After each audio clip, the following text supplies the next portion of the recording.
That's one small step for man. 3, 2, 1. He looks good in S1. Roger. I got a blowout. Neighbor 3, emergency. Flight call, I can't hold it. She's breaking up. She's breaking.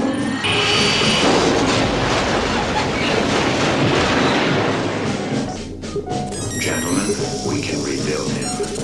We have the technology. We have the capability to make the world's first bionic man.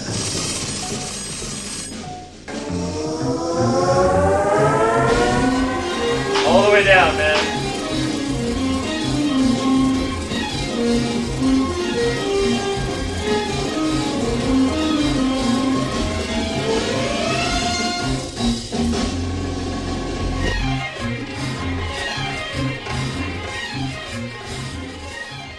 Camp, which is Kinesiology Camp here at Science U, is designed to expose high school students to some of the high-tech exercise testing equipment and apparatus and procedures that we use on college athletes, professional athletes, and clinical populations.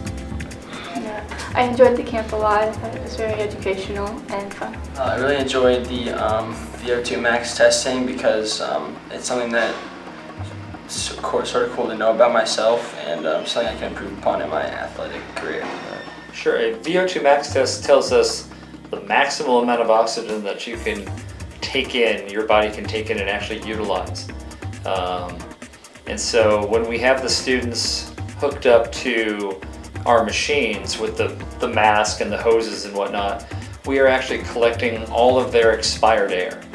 And we're able to compare the amount of oxygen in their expired air to the oxygen in the ambient air.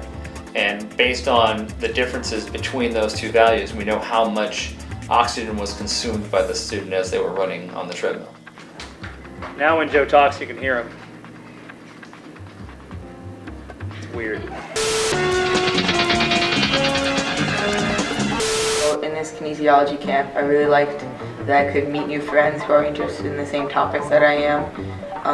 Probably something really cool about this camp is that they combine the latest technology and most up-to-date methods with the human body and figure out things that are very useful to know in your everyday life. VR was a really cool experience. I've seen videos and stuff about it, but I've never really tried it, and it was something that was really cool, and I hope to do more of that in the future. That's weird. That is really weird. It looks like right it's there. trying to eat you. Yeah. I understand. Like. Yeah, depending on the course and the material that we're teaching, I think the virtual reality systems will really have an impact on student learning.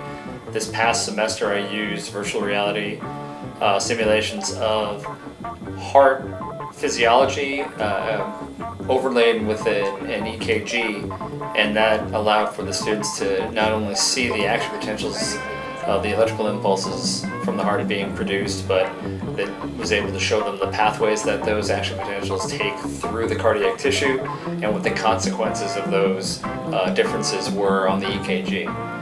Well, it was really, really fun, and I think my favorite part was that we learned a lot about ourselves, and we got to do the blood testing, and it's cool because you get to know how you can, change your life to get it better and be healthier, which I thought was pretty cool. Doing these results via fingerstick allows us to tell the students how their blood lipids, blood glucose are compared to normative standards. It also allows for the detection of diabetes and cholesterol issues earlier than might normally be detected based on older recommended screening schedules. One of the goals is to give the students an appreciation for what we've really been measuring is health-related physical fitness, cardiorespiratory fitness, muscle endurance, muscle strength, body composition, and flexibility are the tests that we've primarily done this week. And with that information, the students now have a good understanding of where they rank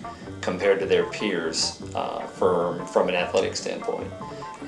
Moving forward, we hope that some of these students have really enjoyed the camp and are then going to enroll in these types of classes in high school, or even now that this is the third year we've done this, we had one student who's now a kinesiology major here at Penn State who started off a couple years ago as a camper Really? Oh, that's here awesome. in the Science U Camp. So it's been really nice to see that sort of progression. Hopefully we build that relationship into the future.